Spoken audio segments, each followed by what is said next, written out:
but welcome back to another episode of Fastbreak Layup NBA podcast. The first ever video recording of the podcast. Shoutout Zoom.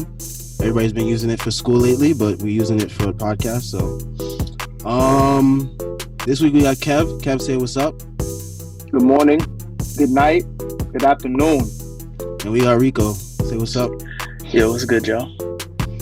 All right, so this week we actually covering the topic of the 2008 Boston Celtics versus the 2008 Cleveland Cavaliers in the 2008 playoffs, Game 7. Before we start, though, Yahoo sources today say that the NBA is to launch a players-only NBA 2K tournament scheduled for Friday and will be broadcast on a major network, which we later found out is ESPN. So, be interesting to see how that plays out. How you feeling about that? Definitely excited. About time. That Michael Jordan series. I mean, we got time to watch it because what better do we have to do? Facts. So, I mean, it's about time to release something nice. Hopefully, we get a Kobe 1-2 in due time. Oh, yeah. We get that, too, for a fact. But I'm going to watch it, though, for sure. There's a lot of like parts of Michael Jordan life that we have not seen. Bro, the 2K tournament. 2K tournament. Yeah, it's gonna be on ESPN this Friday. Okay, see, now I'm bugging. I'm thinking we talking about Michael Jordan right now. Nah, but, Michael Jordan's for April 19th. Oh, you see, I'm so excited for the Michael Jordan thing. My mind in a whole different place. But I'm not interested in no 2K tournament. Unless I'm playing. I'm weak. I'm trying to see some of them NBA players get cooked because most ball players aren't good at games. So I'm trying to see that. Nah, they hate 2K this year actually because like I saw a video from De'Aaron Fox, like he was just pissed because like he threw the ball up court and it went straight out of bounds, and he was like, "When do you ever see that in an NBA game?" Word. And it's facts because like in the NBA they don't just throw the ball straight out of bounds. Like it's not That's like facts. that. I mean, 2K is a bad I've game. seen it happen a few times. There's a lot of idiots out there. But it don't happen as often as 2K like portrays it to happen. That's what I'm saying. Nah, it don't happen too much, bro. Bro, that's a whole other story though. 2K just a bad game overall. I'm seeing people doing spin dunks from the 3-point line. I didn't want to get into that, bro. Nah, I'm not gonna lie. LeBron did that when he was on Miami Heat. Let me stop. But nah, they be dragging it with certain stuff that I'm not gonna lie. I won't call it a trash game because I play it. It's not the best game ever, though. It could be more realistic. Now, you could call it trash and still play it. That's what everybody does. I call it trash every day and still play it. I ain't gonna call it super trash because they've definitely made it better over the years.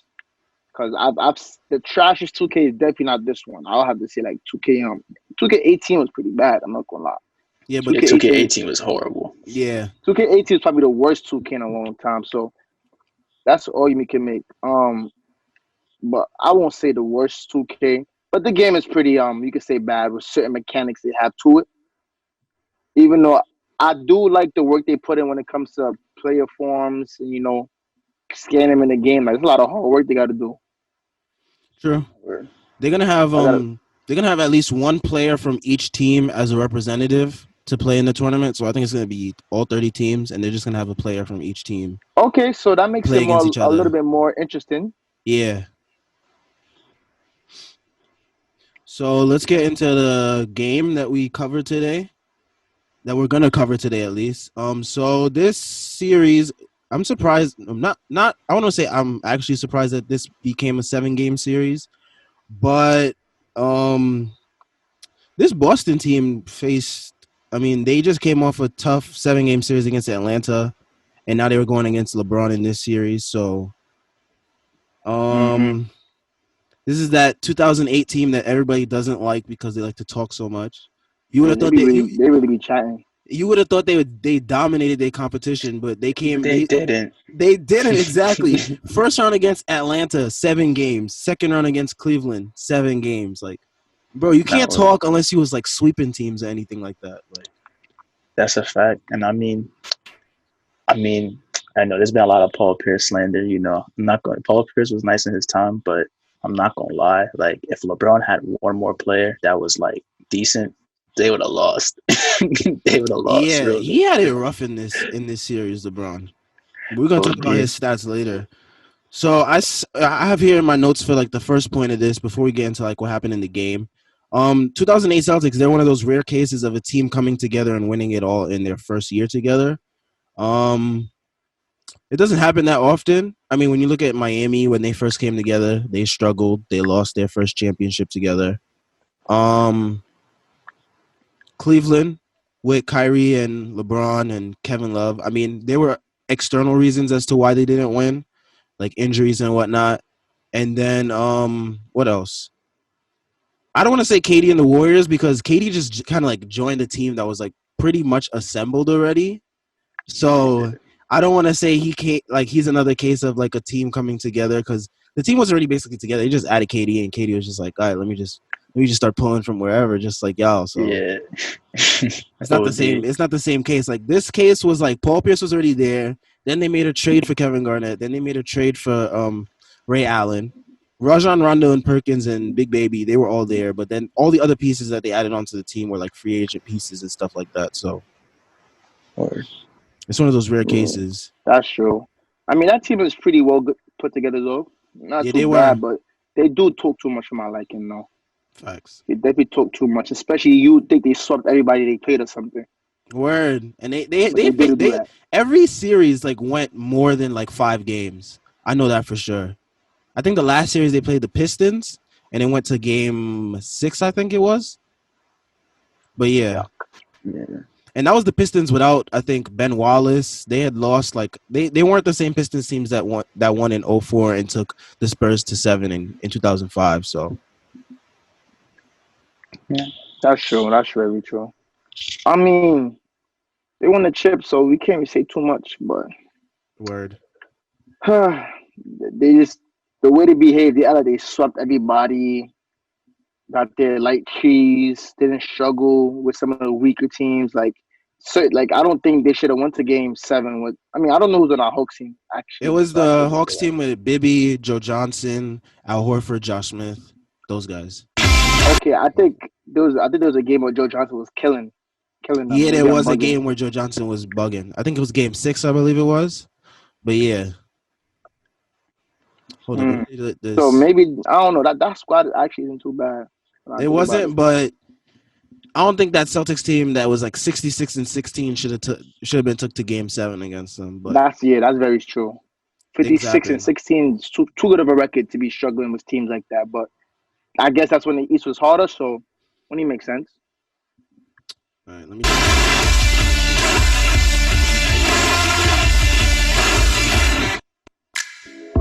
Let Trident's long-lasting chew through. Trident, chew through. We're like halfway. Probably can't hear me. You can hear me? I can hear you. It's just, bro, look, I put the audio to the lowest it could. Nah, not from your phone, bro. Put it from the YouTube thing itself. What, on my iPad? Yeah. What are you showing it from? Yeah, I'm using my iPad. So. No, I'm talking about you. Wait, there's no. They don't have that option. You're right. I'm thinking on your laptop. My fault. Nah, right. Yeah. I'm about to turn down my audio a little bit. I'll edit the volume on this. I'm not gonna use this video for that much. I just want to show certain clips because. Go ahead though, bro. But anyways, yeah. Braun appears slimmer and more toned down in this series. AKA younger. Yeah, younger. It's my AKA every year for some reason. It's not steroids. So. We don't know that, but allegedly. But what you call it? Yeah, he gets Akir, and then he slims down again when he gets to Cleveland. So I don't know if it's something in the Cleveland water that's keeping him slim or whatever. But it's because he always got to carry when he in Cleveland. Yeah, keep that boy healthy, son. Cleveland used to wear him out, son. How's a workout over there? That's a fact. He really carried that franchise on his back, though. Like, literally, Cleveland is literally nothing without LeBron James. It's been nothing without LeBron James. Prior to LeBron James, and every time he leaves. Yeah, OD. Cleveland. Yeah, so we got Celtics were Cavs were down early. by like 12, and they were down 12 a lot in like the first half or so. And LeBron just kept bringing them back, kept bringing them back, kept bringing them back. And it was like, yo, like I know he's tired right now. Like he's That man pissed. got Bro, to I be know, tired. I know he was so mad, bro. Like, literally, bro. If like in the first half of the game, like if LeBron wasn't scoring, no one was scoring. Like literally, like I was watching. I think the Cavs had like four for like the longest until like LeBron started. I mean, until the team started getting going overall, but it was just really bad out there. I mean, some people made shots like Delonte West occasionally, but Facts. But okay, so we got the Cavs. They're down 12. Shout out Tom Brady and Randy Moss. They were sitting courtside, so gotta shout them out. Shout out to them. Some goats. And then we got LeBron in the 2008 playoffs. At home, he averaged 28.3 points per game and shot 42% from the field. And then on the Talk road, about he buckets. word. And then on the road, he scored 25.2 points per game, but shot 38% from the field. So not much efficiency from Braun. I mean, we've seen as in like his later years that he gets more and more efficient. Like he shoots more like towards like 50% from the field and stuff like that. But Except for 2011, but continue. facts. He's But been annoying. yeah, one thing I noticed about this game is that Ray Allen was just floating out there. Like this was like a really bad Ray Allen game. Like yeah, he was non-existent at all. Like I see why Paul Pierce had to put up as much points as he did because like Ray Allen was just. it's a no Chilling. show. Yeah. And in the series, he didn't show up that much either. He averaged 10.2 points per game in the series and shot 18% from three. So that's just not good numbers at all from Ray Allen.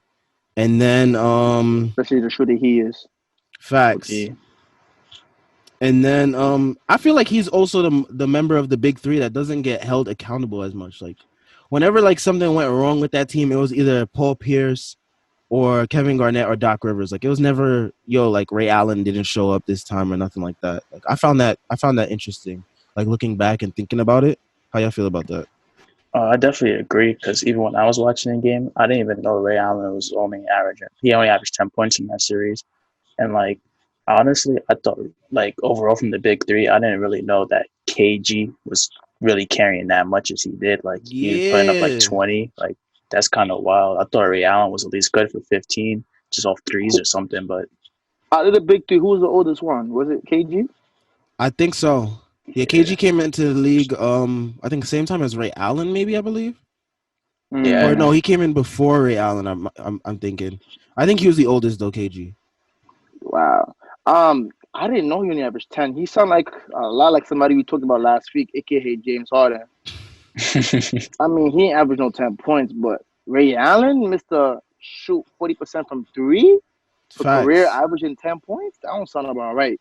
That can't be the same Ray Allen who saved LeBron that year. Like, I don't know. That's different. I ain't know that Facts. either, though. This is news to me right now. Nah, because I saw a graphic when the game first started. It was Paul Pierce. He was averaging in the regular season about 20 points per game. Playoffs it dipped down to about 16. Kevin Garnett 18 points per game, 19, close to around that in the regular season. But his numbers jumped in the playoffs to almost 21 points per game. Ray Allen took the farthest dip down, going from 17.4 points per game to all the way to 10.2 points per game in the That's not playoffs. too bad. So he was not performing up to his peak abilities. OD, and even Round. I'm not gonna lie, Rondo had that Pat Bev game. He is out there with 4 points and 4 fouls. I'm not gonna let him slide for that. But What you call that Pat Bev game? I'm crying. OD though, he's Pat Bev before Pat How's Bev that was Pat used. Bev body, though? Yep. OD. Mad fouls for no reason. The Black Air Forces. Yeah, the Black Air Force game. That's what we won't call it, a Black Air Force game. Facts. OD. That boy was just scrapping out there, getting assists. I mean, that's what Rondo was known for back then, though. So he was never really known for scoring. He was known for doing the little things that mattered and passing, really, because it was scoring one of the best passes ever. So I agree with that, though. I still think he's one of the best passes. And definitely Yeah, got one of the top IQs to ever play. good rebounder too.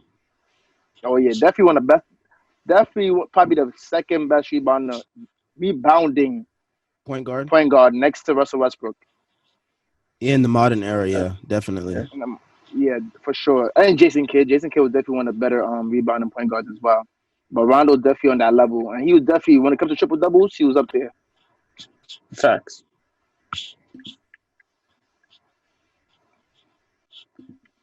So we got I found this interesting during the broadcast. Mark Jackson was there was actually an argument between Mark Jackson, Jeff Van Gundy, and Mike Breen about Paul Pierce if he would get his number retired by the Celtics at that point.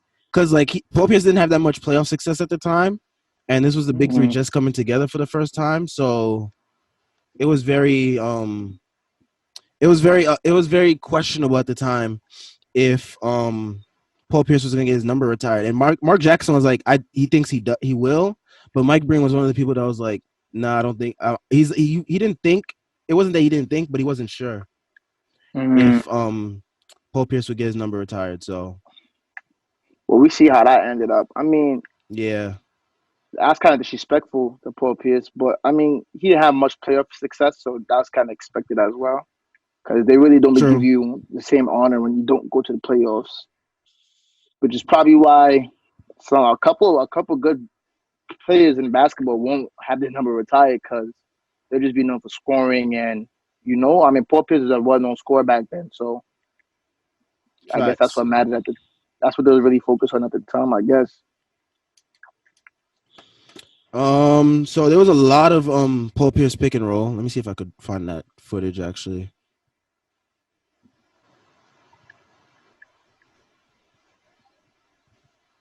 There was a lot of Paul Pierce pick and roll, and I found that interesting because at the time it didn't seem like something that was common at the time.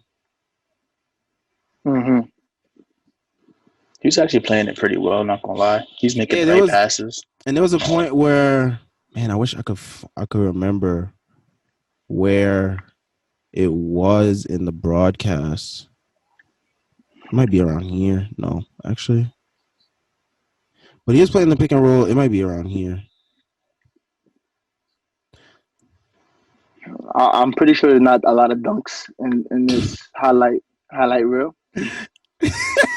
Now we got to speak on that. I think that's also a video we should review afterwards. Yeah, definitely.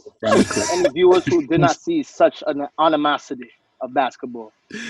Nah, the way Paul Pierce run up and dunk is hilarious, son.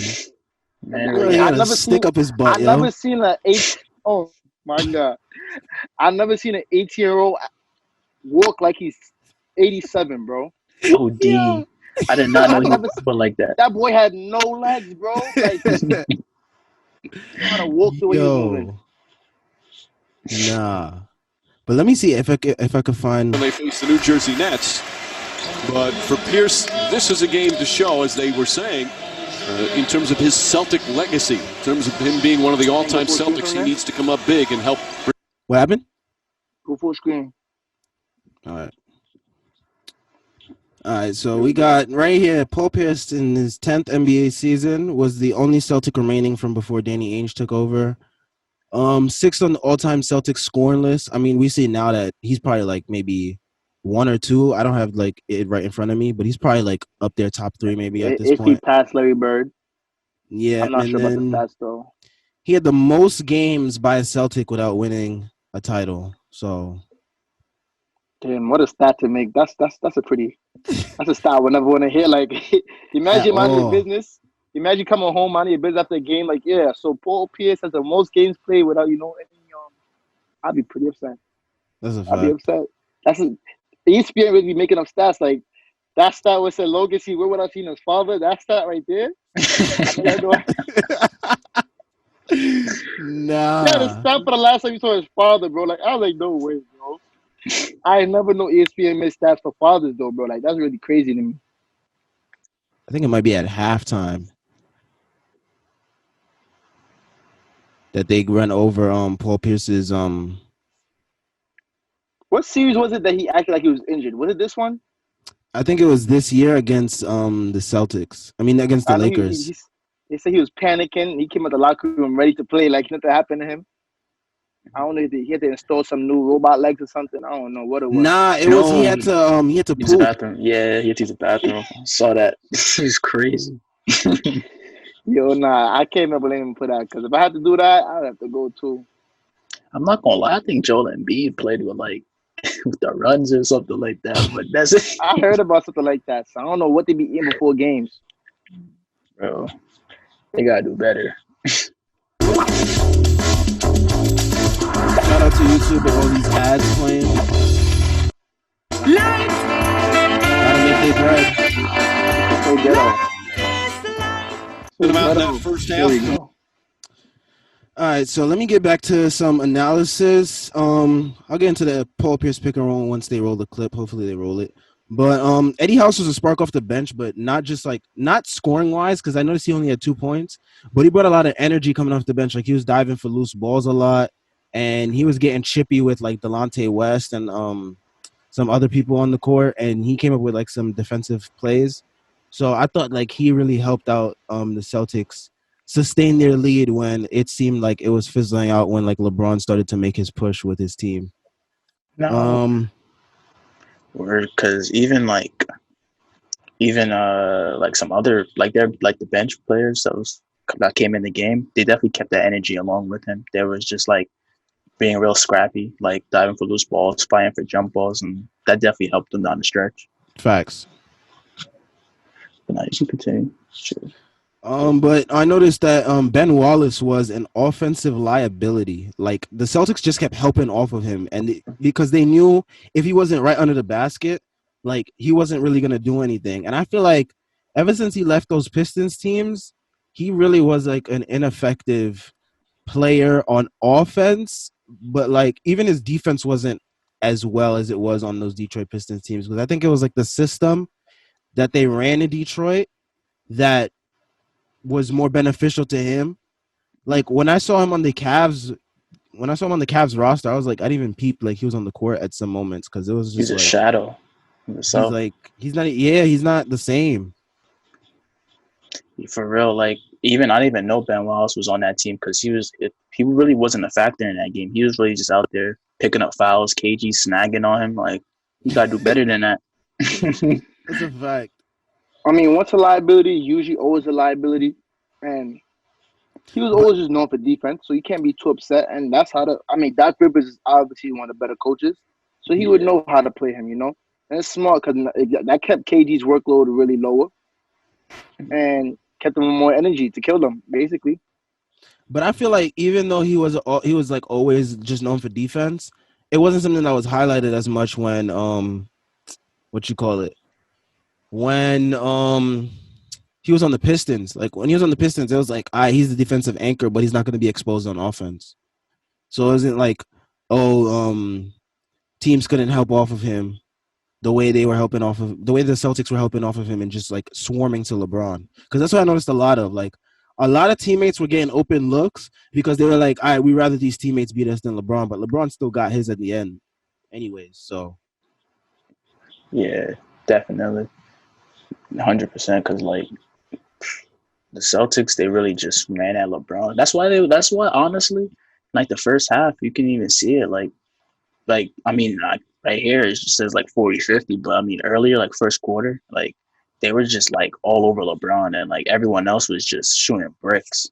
Yeah, and like really, they just had to they really just sagged off of him, and they was just swarming all the perimeter shooters. And LeBron, his jump shot wasn't even that like secure back then, so like it really was. Yeah, look at the score here in the second, like 40-20, 28 right here in a game 7.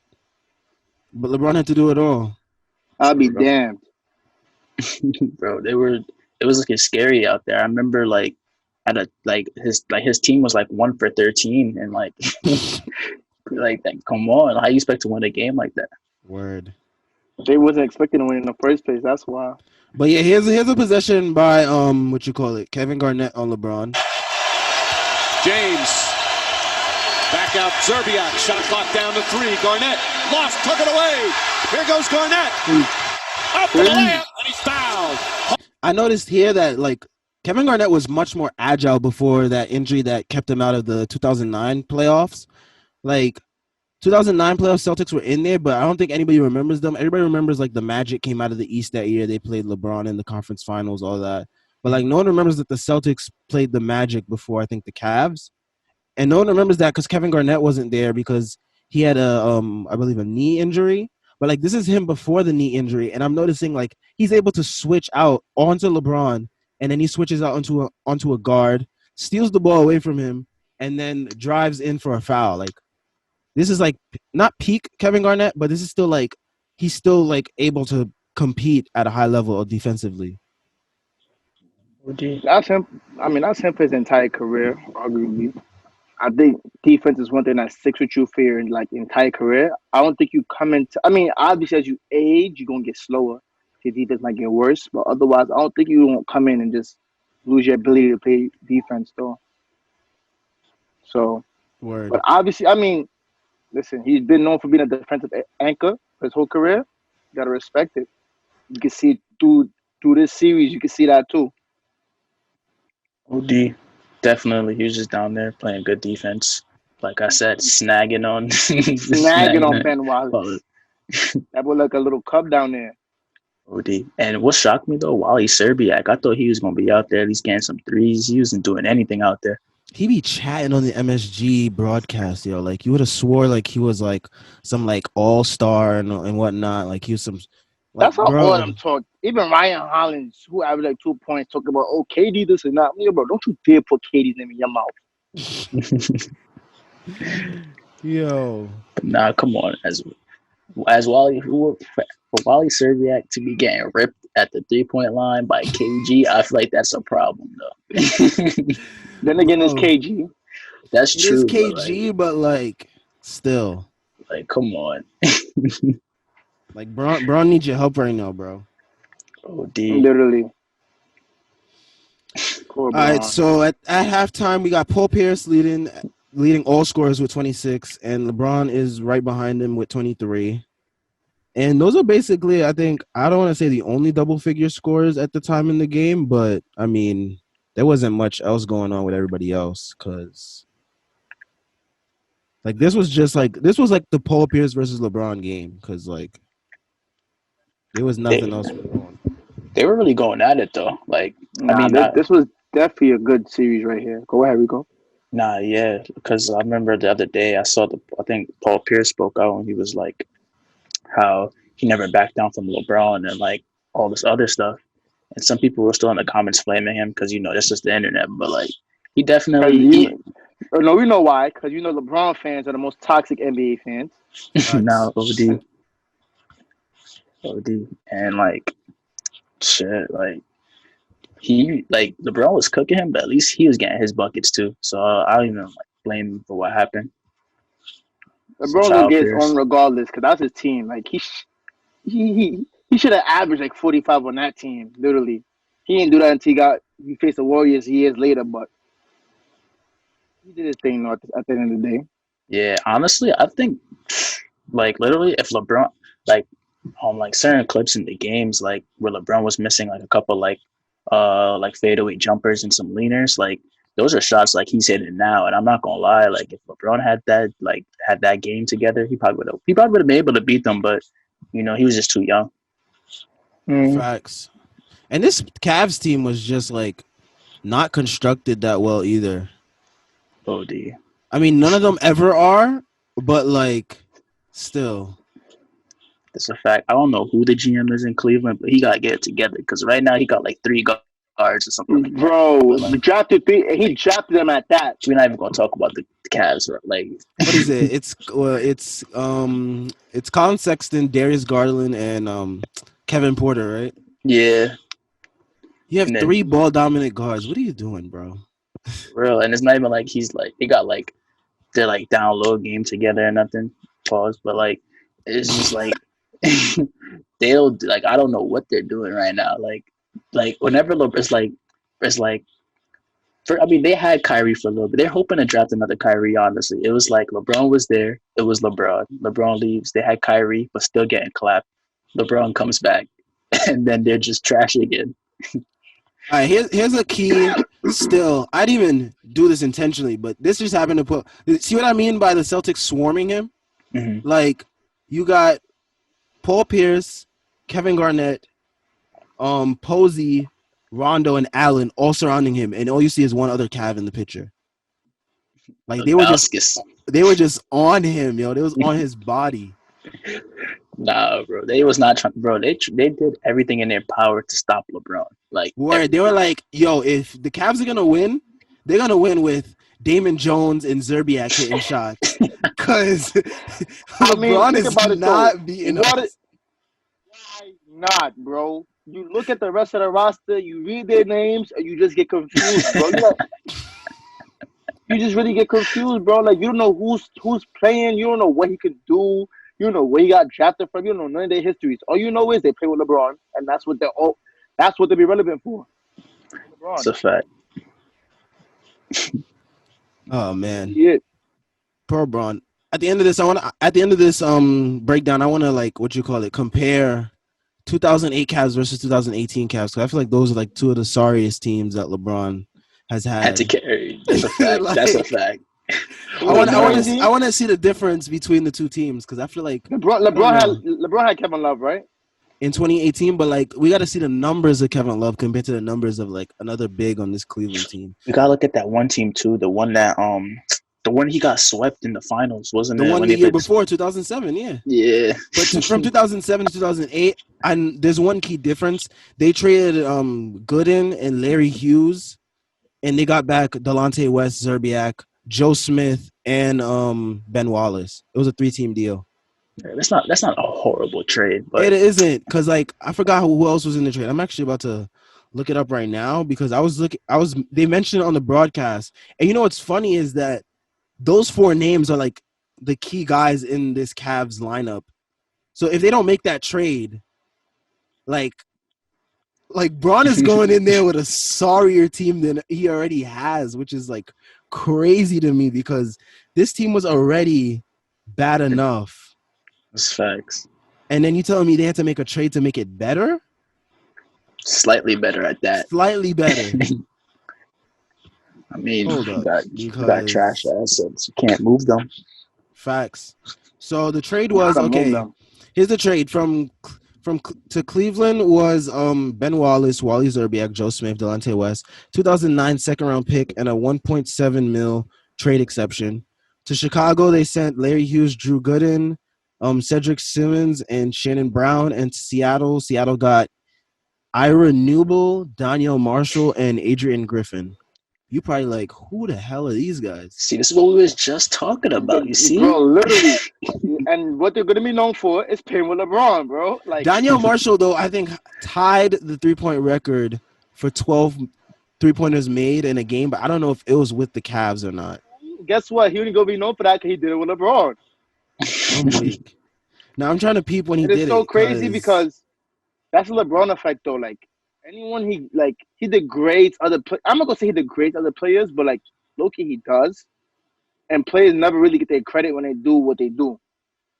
All right, so it was with LeBron that he did. No, it wasn't actually. It was with Toronto that he made the 12 3-pointers. But that record is gone now. It got eclipsed by Curry and then Thompson, so like twice.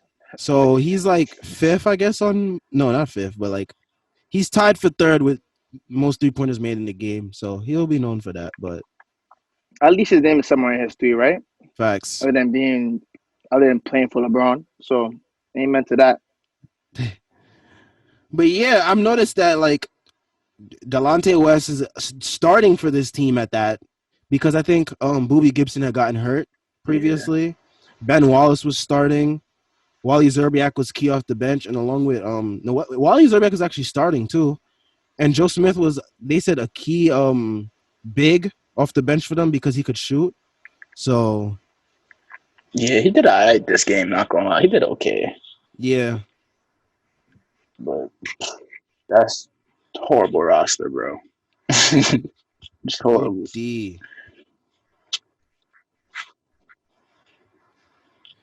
And then we see Paul Pierce here, goes to the locker room. He gets a strained quad. It's an actual legit injury. Interesting choice here for the the halftime interview, Eddie House, 2 points, 1 rebound, 10 minutes. But he did provide some spark off the bench, provide some energy, some key energy for the team. So there he is diving for the loose ball. Actually, let me run that back real quick. Let's watch this real quick. Energy-wise? Well, we don't want to lose. You know, we have a goal of winning the championship, and the only way you do that is stay alive and win this Game 7 and go into the Eastern Conference Finals. And so we got to leave everything out on the court. We got the rest of the day to rest. We got tomorrow to rest and get ready for Detroit if we get this win. So we got to leave it all on the floor, and that's what our focus is. And I think it's like that from top to bottom. You know, Cleveland, they've struggled, but they're really not. I mean, he's a big part of that team, too. Especially, he did his part. Yeah, he did. I ain't gonna say and disrespect him. I'm pretty. Was he the one that was killing? What's his name? And someone slapped him. Yeah, he was killing Rafer Alston on the Magic. Like he just kept popping 3 after 3 on him, and then Rafer Alston just like smacked him. He's like, tied him. That's how you even bust somebody. Yeah, that's actually. I had to cry, bro. I swear, because he was really killing him. That's the worst part. He really murdering him that game. He baked him. He baked him like disgustingly that game. I was really crying that game, but shout out to him though. He definitely had some good games. He will be known for playing for the Celtics like that, but he will be known for that clip right there. Facts. It's facts. But okay, so we get to halftime. They go over LeBron's stats in the series. He's actually, I don't want to say struggling because these are still pretty good numbers. But I mean, if this is LeBron struggling, imagine how he would have done if he played like actually really well.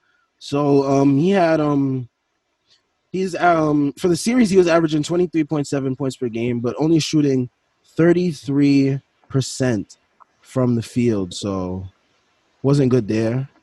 Did average 6.7 rebounds and 7.8 assists, so he was out there still grabbing boards, dishing and whatnot. So he did his part. But in this game today, he had 23 points so far at halftime, 7 for 15 from the field, 1 rebound and 1 assist. So he wasn't really sharing the ball well. And here we go with, I think, Paul Pierce pick and roll that I was looking for. So let's get into that real quick. Just your TV sets, it's just smoky. It has nothing to do with Paul Pierce being on fire. He got it off a pull-up, then he ran the pick and roll to perfection here. Another mid-range J. Again, stringing out Ilgauskas. LeBron James has a little trouble negotiating the screen and gets a fortunate bounce. And then this, a very improved Paul Pierce, ball handling wise, sees the hard show, splits the show, takes it to the rim, and finishes with his left hand, 26 points in the first half. He tweaked an ankle at the end of the first half. And I feel like a lot of people today, they just like to make fun of Paul Pierce because of course, the video that came out recently, but like he has this tendency to like look for the hot take, I guess, on when he's playing the role of analyst on NBA on ESPN on Countdown and NBA Countdown. He likes to play. I don't know if y'all remember when he said that he was a better player than D Wade, and he's a better wing shooter than Klay Thompson. I mean, he loves to search for the hot take, so that's why he gets clowned on a lot. But like, I feel like that takes away from his like actual legacy as a basketball player. Which I mean, we see it here in this game. Like, I was thinking to myself, is this Paul Pierce's best performance? Because I don't know. I feel like this is definitely one of his best performances. I think it is. I think it is. Yeah, it's definitely up there. And the main reason I put it up there is because they won a championship. So definitely, if you won a championship, one of his best performances. How much you had this game? 40-something? Like, definitely. 41. It's something he'll be remembered for. So. Because I mean, definitely feel like him talking the way he does, like as an analyst, it overlooks a lot of the stuff he did. And like, honestly, if he didn't speak on his career as if like he was like, you know, crazy. I mean, that's just the media as well. I feel like, you know, in today's day and age, you can't just be out here saying things like you better than D Wade. And like also with like his farewell tour, people wasn't really like nobody really respected his farewell tour like that. And like he kind of did have like a rough shout out to Draymond. Like, facts. he had this rough decline kind of because like he went to Wizards. It wasn't a graceful decline because he basically became a journeyman towards the end of his career. And once you go out like that, it's like you're not going to be remembered. because like the reason why we remember Kobe's farewell so much is because he was with the team that drafted him, and then he went out on like such a high note. Because like he dropped a 60-point game, they won the game. I mean, they didn't go to the playoffs or anything, but it was still a memorable moment because like he hit like clutch baskets towards the end and all that. So definitely. I mean, the same effect kind of happened with like a little bit with Vince Carter. I mean, we kind of liked Vince Carter's with like his farewell tour, but like it was kind of cheapened too because he kind of had this kind of like he became a journeyman too towards the end of his career. So, and what you call? I found this website from I found this article from NBC Sports Boston, and they list this Game 7 as the best Paul Pierce game. So, I feel like it is too. I can't remember a better Paul Pierce moment than this. Definitely one of his top moments, like I said. Definitely one of his top moments. But continue, bro. Yeah, because I'm seeing all these other moments in the playoffs. They're like from 2001, 2002, and 2003, and they didn't go on to win the championship that year. So I feel like what makes this moment the top moment is because it's during a championship run, and we know that they went on to win the championship after. So we feel like this game probably played a significant role. Because if he doesn't have this 41, I mean, when you look around at the box score of this game, it's not pretty with the rest of the Celtics team. How bad we talking? Because, hold up. 2008 Game 7. 2008 Game 7.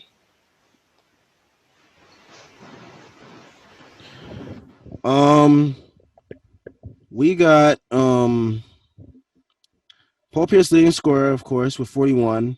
Next leading scorer is Kevin Garnett with 13 on 5 for 13 shooting. Yeesh. And then the next leading scorer after that is P.J. Brown. Shout out P.J. Brown, yo. P.J. Brown.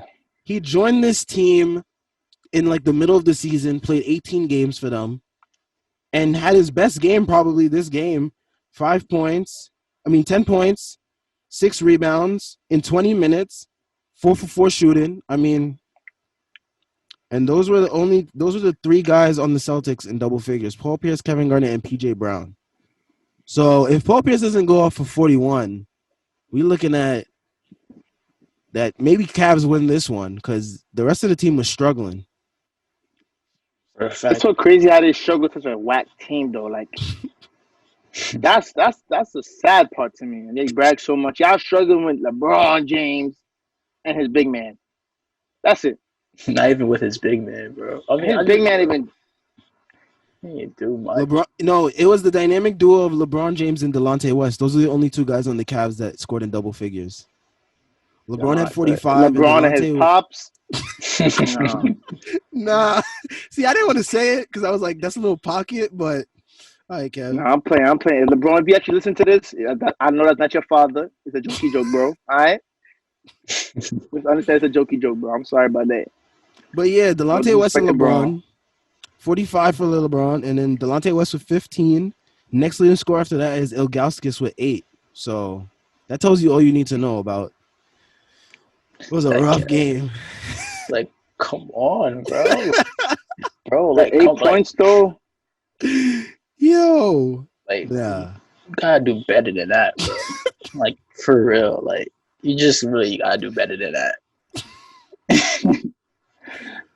Like, bro, you getting minutes, bro. Like, you can't be out there just like. Bro, they was literally out there just running and grabbing boards. Some of these guys. Not even grabbing boards because KG had like 8, but like, yo, killing, bro. KG had 13 boards. Yeah. Yeah, like, come on, bro. Let me see who was in double figures for rebounds for the Cavs. Nobody. Bro, like, look at that, bro. Like, you can't. Nah, the rebounding edge in this game was definitely on Boston's side. Like, they were just killing them on the boards. Oh, damn. You know what's crazy? I think at halftime, it was either at halftime or, like, some point in, like, either, like, the end of first quarter, second quarter, they stopped to speak to Mike Brown. He's like, yeah, he's just telling his teammates to box out. And it's like, clearly they're not boxing out. They're not listening. That's Cavaliers culture, though, bro. Losing culture. They're like, nah, we're really going to box out. No game. We won't let KG kill. And that's it. It's a fact. We gonna hope LeBron bring us home. that's We gonna hope LeBron give us 50 points tonight. If not, we gonna have to just take the L. But like he literally almost did hit 50 points, and it still wasn't even enough. I mean, they did lose by 5, so maybe if he did get 50, they would have tied it, maybe. But like, who knows on the other side? Maybe not KG, but Paul Pierce hits another couple baskets or something. So or someone scores like 4 more points.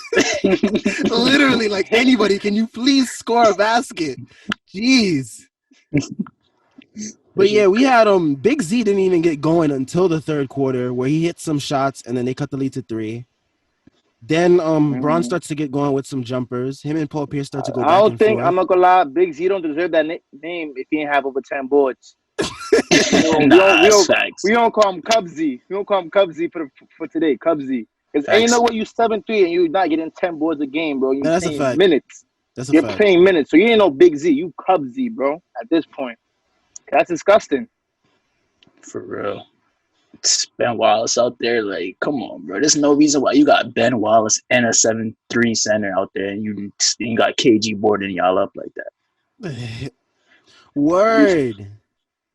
Like, simple, bro. Ben just scare everybody away, bro. Gauskas go get a board, bro. Go get a board. Here's Gauskas stats to the third quarter.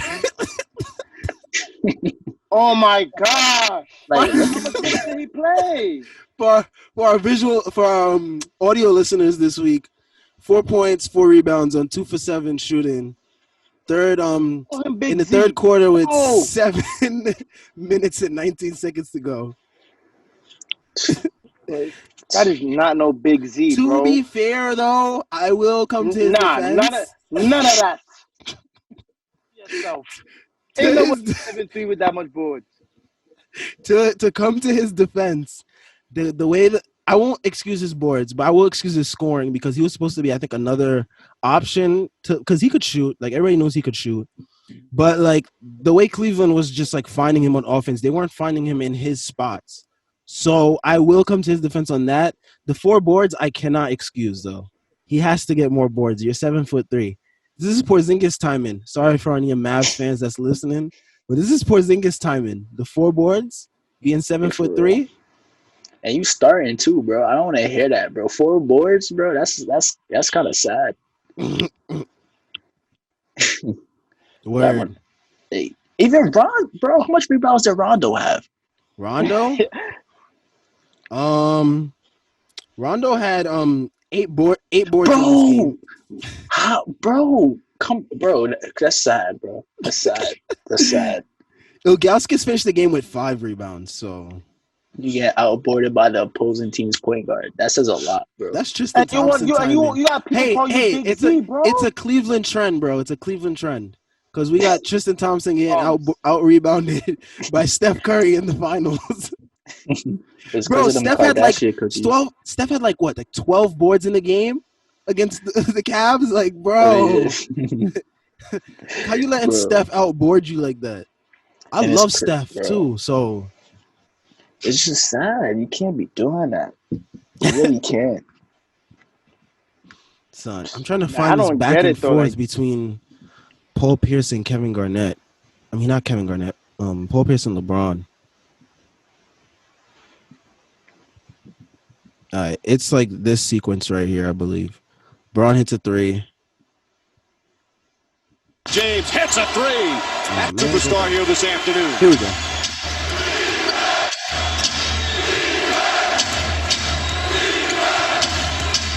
Midway through the third, James hits a 3. That's his first 3-pointer here in Boston. He'd been really struggling from downtown on the road. 0 for 17 until that one. Rondo, the floater. Ilgauskas nearly taken away.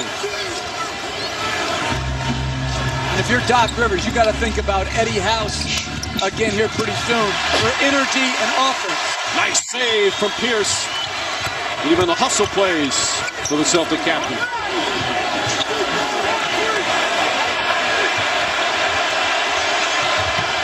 Here's the double. Pierce, he's feeling it.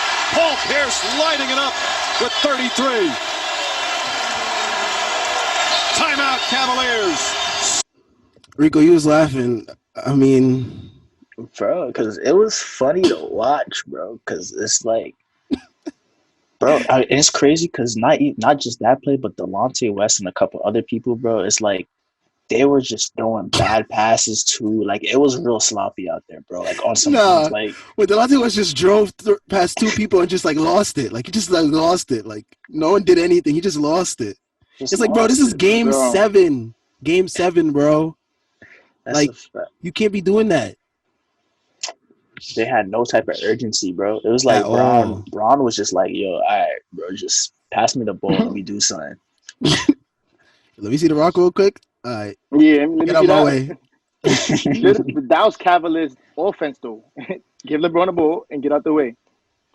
That's a fact. Like the only people on the Cleveland Cavaliers that had a positive plus minus, Sasha Pavlovich, Anderson Varejao, Damon Jones.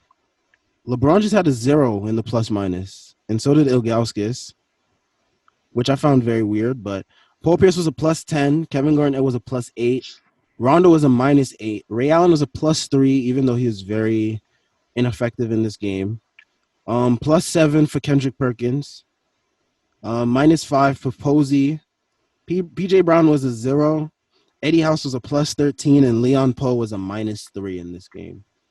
Both teams went with a 9-man rotation. 9-man. Yep, 9-man rotation. So we got Delonte West finally starts to get going as we skip ahead to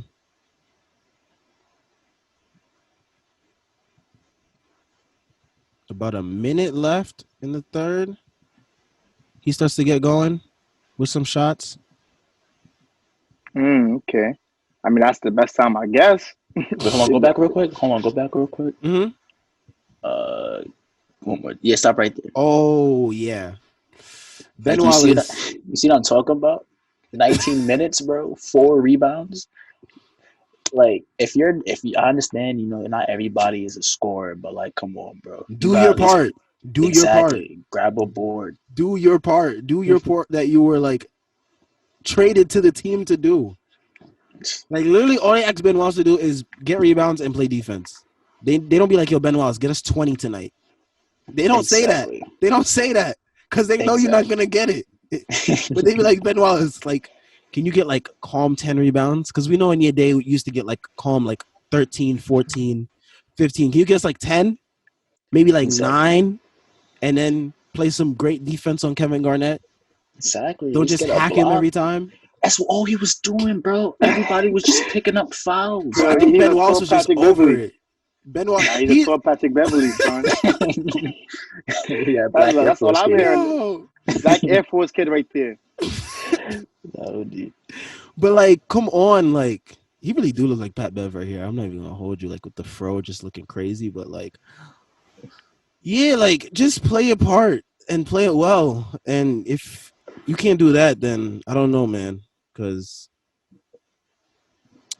But yeah, let's skip to about here we go. Kevin Garnett, look at him. He's struggling to score, but he's still getting these rebounds, still playing good defense. Here he is, 7 points, 3 for 8 shooting, 11 rebounds. So he's doing his part. And let's get to some Delonte West. Not even baskets, because like the first amount points of him scoring were like from the free throw line. He got fouled here. So here's him at the free throw line, of course. Then he hits a 3 after, I think, a LeBron drive. Here it is. And he is a shooter. James hands it off. West for 3. Hits it. Delonte West from downtown. And it's a 4-point game. We talk about the high IQ of LeBron James also. He senses who's ready to play, who's ready to make shots, makes a play for West. The former Celtic coming up big. He's the only other Cav in double figures. Only other Cav in double figures. And it remained that way for the rest of the game. Like, That's disgusting, really. Yeah, but it's a sad thing to see. It is. Very. But yeah, Ray Allen continued to struggle. Of course, ended the game as we said before with like, I don't remember how much points it was. Ended the game with 4 points. Shout out Ray Allen. Shout out Ray Allen. Yeah, he could have done a lot better though. Like, I mean, even though LeBron really had no help and it was a close game, we could also make the same argument just for the Celtics' sake and their legacy. Oh That, yeah, of course. Ray Allen ain't show up really. So I mean, yeah, that's what I'm saying. Because like Ray Allen is one of those members of this big three that does not get held accountable at all. I think I didn't get to read Ray Allen's book in depth yet because I have his book, but I know he had like some beef with Rondo, and maybe that had something to do with it. Maybe the lack of accountability being held for Ray Allen. Maybe I think he's the only. I think everyone else like whenever you see like the big three, like it's always like Rondo, KG, and like Pierce. You never see Ray Allen with them in like their little group interviews and like their little shows and stuff like that. They don't bangs with him. I don't think it has to do with the big three, but I think it has to do with when he left to go to Miami. Oh yeah, you're right. Yeah, there's a lot of things that. Oh, that must have hurt their feelings for sure. Oh, it did because they were like, "Oh, we're trying to beat Bron, and then here you go and join him," and that's the same energy everybody had against.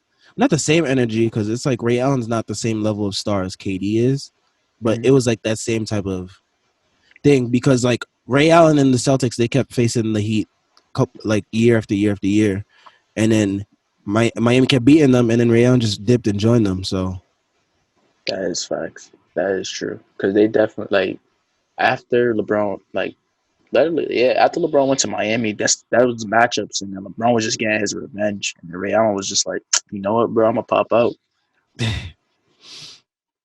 So we got Nah, I would ring. That's why. That's a fact. That's a fact. He wasn't trying to go. He wasn't trying to go out with the rest of them with just one. Build his legacy up. Facts. Exactly.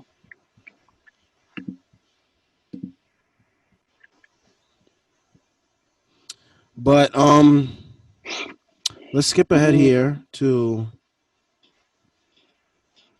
Here we go. I think this is the spot to close out this game. Anything else is inexcusable. Get the ball to Pierce. Pierce on a drive, on the pull-up. It's good. I feel like that is Paul Pierce's signature move. Not the step back. Not the step back, but like that double hezzy that he does, and then he does like a side step and then pulls. I feel like that's his signature. I don't think the step back is his because he said the step back is his signature move. I don't think that's his signature move. I think that right there, what we saw for our I keep saying that. For our audio listeners, that Paul Pierce did a double hesitation dribble and then pulled right in LeBron's face. Step into the side. That definitely is his move is definitely like that little like hesitation thing. Yeah, 100%. He does that little two dribble. He just runs that. Yeah, 100%. I agree. And that's a super effective move because he always used to do it, and it was like always cash. That's a fact. I mean, he had a jumper back in his prime. He did. Paul Pierce just had a jump shot. He just was not athletic. OD. Probably one of the more unathletic small forwards you've ever seen. Yeah, he's always known as like the guy that's like super slow with everything and everything like that. So, yeah. Even his form was slow. Like all his like pull-ups, like in terms of like his set shot. He had a set shot essentially. If you really think about it. Yeah. He didn't really shoot that fast. But.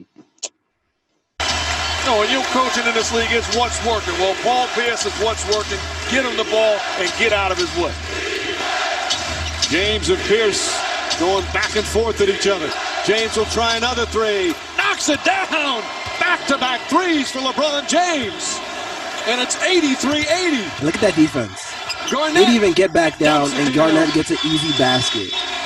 I would absolutely obliterate. It's game 7. That's the saddest part. And then Jeff Van Gundy, as I just paused it, he said, I would absolutely obliterate my teammates if they didn't get back on defense after a made basket.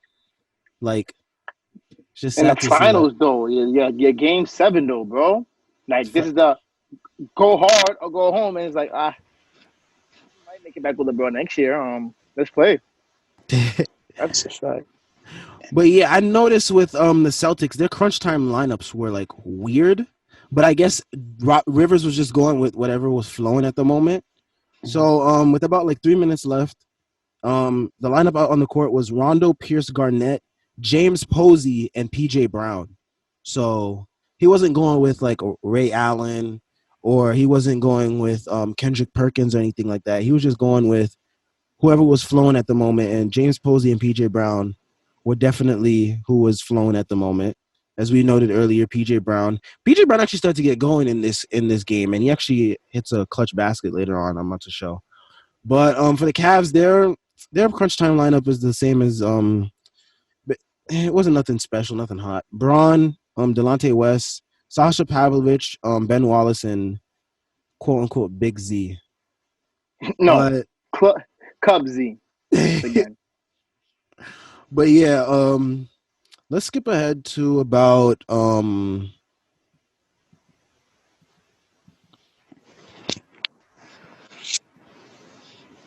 let's skip ahead to look at this fool. Ben Wallace just laid out on the floor.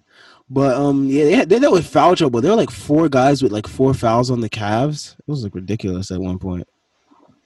For real, they were just out there picking up fouls. And Ben Wallace is just hacking. It's like, why? And it's baby fouls too, bro. It's like they trying to box out and they just pushing them. They're just pushing people. Like, if you get in position, you have to push, bro. I promise. Bro, they sold him out. They just sold him out. It's whatever though. And here's Kevin Garnett. All down the stretch, a little dream shake, goes baseline, knocks it down. Celtics loving it, and KG says, "This is my house." Baking Ben Wallace, baking him, give him a little dream shake. Was like and then just and just cashed it over him. Like, yo, baking that man all game. LeBron just over here, just like I know Braun was pulling in this game. 3 for 11 from 3. He was pulling because he was just like, yo, I gotta win this game because like there ain't no way I'm going home like this. That boy had no choice.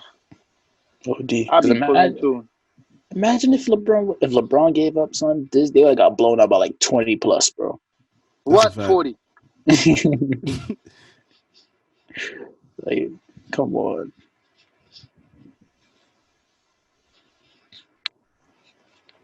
All right, we got Big Z at the free throw line here.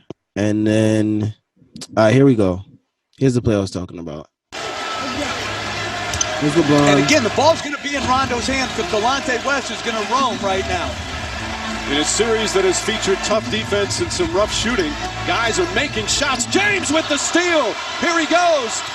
And James makes it a 1-point game with 2:20 to play. Braun was just like, give me that cookies, and was out. And this was the closest that Cleveland was for like the rest of they never got this close ever again after this. I mean, listen. The fact that the Celtics struggle with them still amazes me. They got a 7-3 big who caught 4 rebounds for the third quarter. You telling me you got to go to Game 7 with that? And how much did Cub Z average for the series? Yeah. I actually don't know. I'm about to find that out right now. And it better be over 10. This better has been one bad game. And if he has 0 games with over 10 rebounds, I just can't. I don't understand. So for the series, Big Z averaged about 12 points and about 8 rebounds. The actual numbers were 11.9 points per game and 7.7 rebounds per game. Right. Average 1.3 blocks per game, though. You see, that's not, in terms of like his stat line to his overall performance, it's not too off. But at the same time, I feel like in every other game, he was more of a factor. I feel like he wasn't a factor. It's Game 7. That's where it matters the most. And if you don't show up in Game 7, that's what's going to be remembered forever. That's a fact. That's true. Game 7 definitely do matter the most. And he averaged about 30 minutes a game. So Delonte West, I didn't even know he played heavy minutes like this. Averaged 38.7 minutes per game in this series. Sheesh. I mean, it's probably because what's the name was out. Because of Booby. Yeah. I don't even know how many games Booby played. I don't even know how nice Booby was. He played 5 games. He was a solid 3-point shooter. I'll give you that. Solid 3-point shooter. But in this series, he shot 33% from 3. But sheesh, LeBron, 23% from 3 in this series. Yeah. It was forcing him to take that shot. That's what I was saying. He had to get his jump shot. Like, after this series, he was probably like, yeah, I got to get in the gym and I got to get this jump shot, like, efficient. Facts. Like, they wasn't letting him get to the lane like that. I mean, he still got to the lane, but, like, once he get that jump shot, it was a wrap. Facts.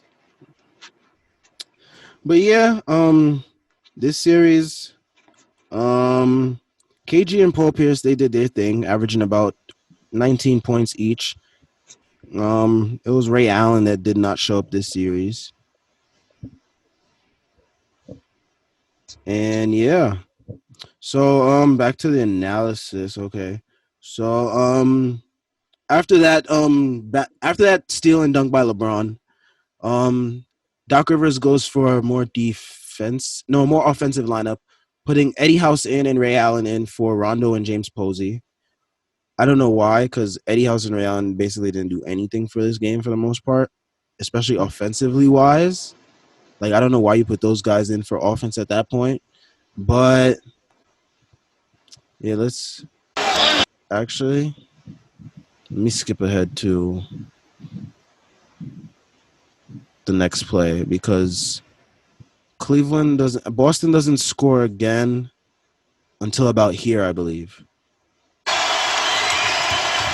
Pierce, House. Brown, the jump shot. Puts it in. P.J. Brown, the unlikely hero. And the Celtics go up by 3 with 1:21 remaining. What a performance. P.J. Brown hitting clutch shots for the Boston Celtics. I don't want to hear this team ever talk again, all right? I don't want to hear them ever talk again.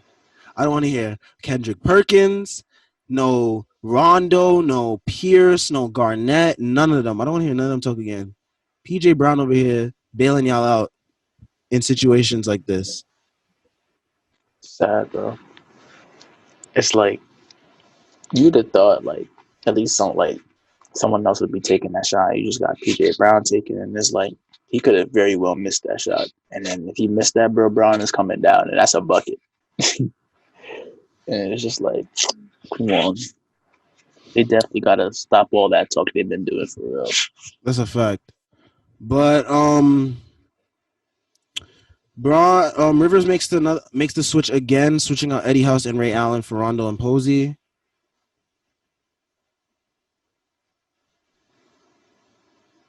Mm-hmm. And then Braun gets a wide open look for 3. Actually, you know what? Let me just show it because better than me explaining it. See if I can find it. Here we go. You need a stop. James, they get out of his hands. Delonte West, no good. Rebound, fought for, scrambled for, and they're going to call a jump ball. Good hustle. You see how LeBron found Delonte West perfect, wide open, top of the 3 key. Look for 3, and he just bricks it. That happens though, but it happens, but it's like, bro, all chips on the table. You got to hit this basket, bro. It's game 7. We got 1 minute to go. We down by 3. This would have tied the game. Instead, after this is what happens. All right, so we see that they get on the floor, jump ball, right? All right. Mm-hmm. Let's see what Big Z does when he if he wins the tip. And watch Kevin Garnett overpower Pavlovich and try to steal this jump ball as Ilgauskas goes up and most likely will win the tip. And he's looking right at LeBron James. Posey trying to get a head start. Ilgauskas on the second tip. Pierce comes up with it and calls timeout.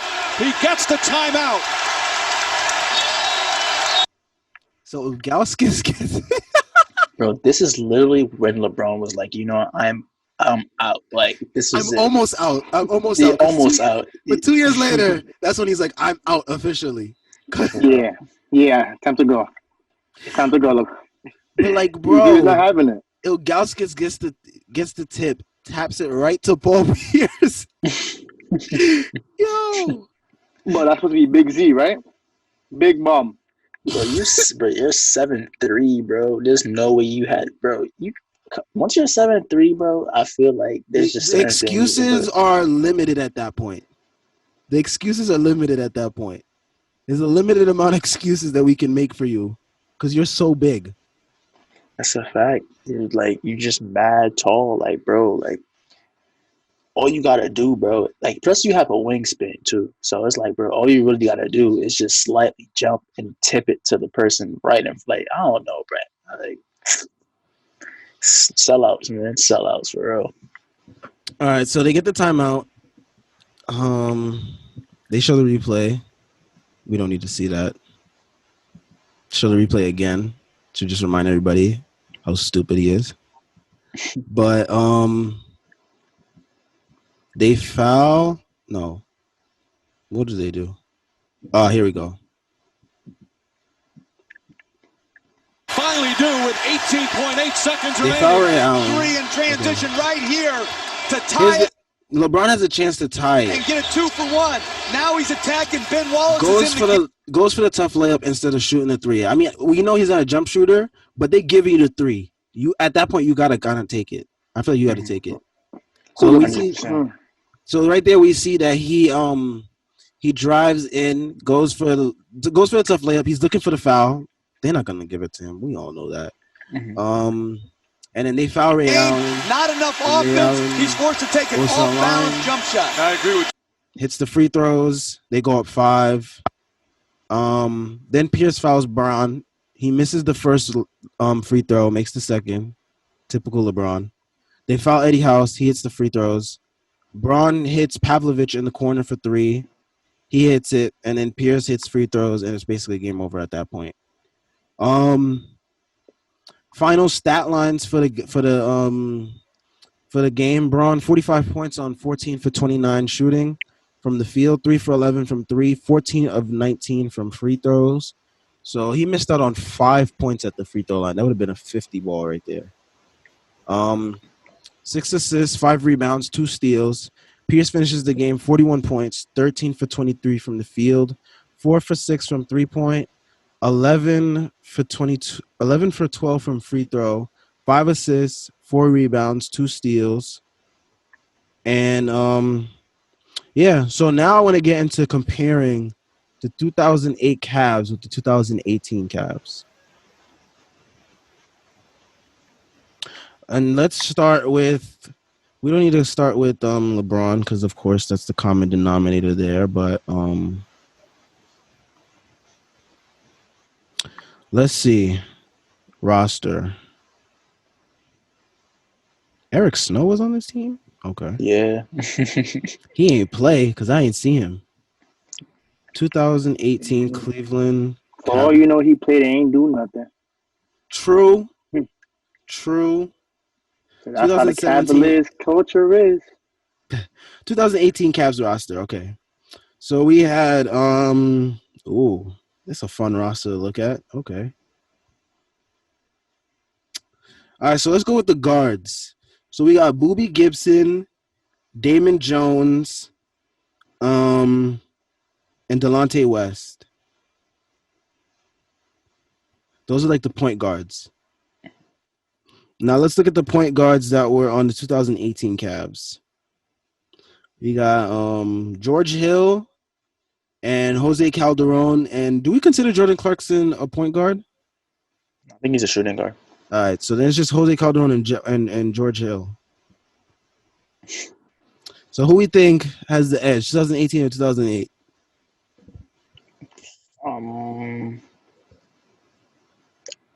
I want to say 2018, but Jose Calderon was really a shadow of himself that year. Yeah, he was not Jose Calderon from like Toronto or anything like that. I give it to him just because of George Hill, because I don't even think Damon Jones and like everyone else really showed up like that. At least George. I mean, George only showed up either, but like, I'd rather take it George Hill than the Damon Jones kind of. I mean, we see what George Hill does when the ball is in his hands, though. Like, look at him on the Bucks now. Like, Yeah, that boy be hooping and he old. that's a fact. All right, so for the two guards, let's go to 2008. Hey, yo, my phone I hate when it does this.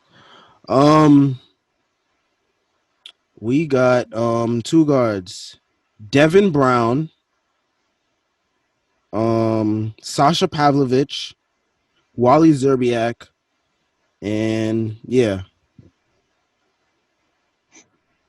And then for the 2018 Cavs, we got Rodney Hood, Kyle Korver, Jordan Clarkson, and J.R. Smith. Definitely 2018 again. Yeah, 2018 got that one. All right, now we go into the forwards. It's really sparse with the forwards. We got LeBron, and we got Zerbiak, and I guess, I saved those guys for centers. But yeah, it's just LeBron and Zerbiak at the forward spots. But they played a lot of Verajao and stuff at the four. Verajao and Ben Wallace at the four because of Zydrunas.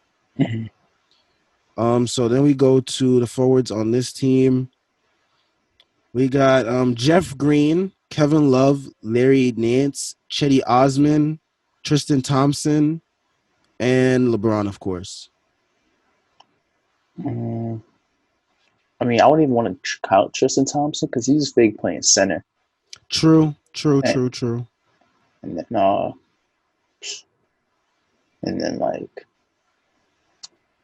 right, so then save Tristan Thompson for center then. Yeah, and then Kevin Love. I mean, we know what Kevin Love is capable of, but he didn't really show up that series, I think. But definitely 2018, though. Again, in terms of like centers, and then centers for 2008, we got, of course, quote unquote Big Z, Anderson Varejao, and Ben Wallace. And then for 2018, we got